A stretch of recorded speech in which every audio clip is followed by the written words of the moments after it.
Hello guys! In today's video, I decided to make a cord mask holder out of my ukay-ukay beaded blouse. So this is only 15 peso. So I don't like to wear pearls, pa-pearl dyan. So I decided at naisipan ko siyang gawin na cord mask holder na lang kasi yun yung trend ngayon. And out of this, makakasave pa tayo because this is only 15 peso and may cord mask holder ka na. So let's separate the pearl from the blouse.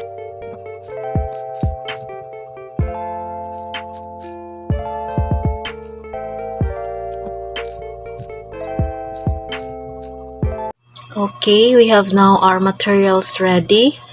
The pearl that we get from the blouse. And I have also other color of beads.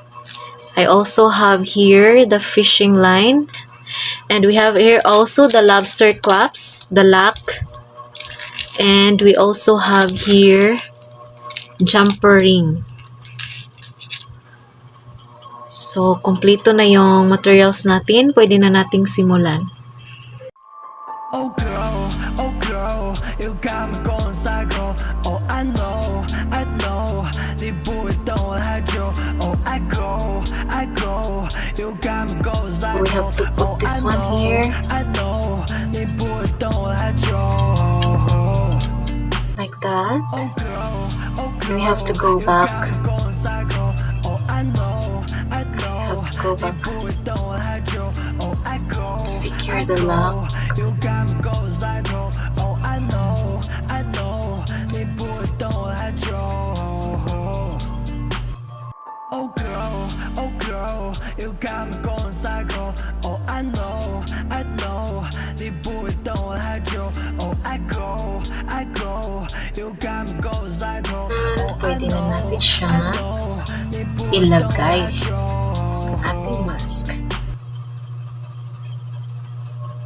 Okay. Wow, like shoe.